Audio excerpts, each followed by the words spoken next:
ومنها تعلمت خدمة شعائرنا،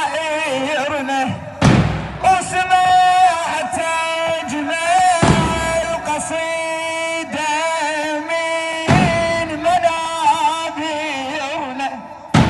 سمعت أجمل قصيدة من منابرنا، نشيد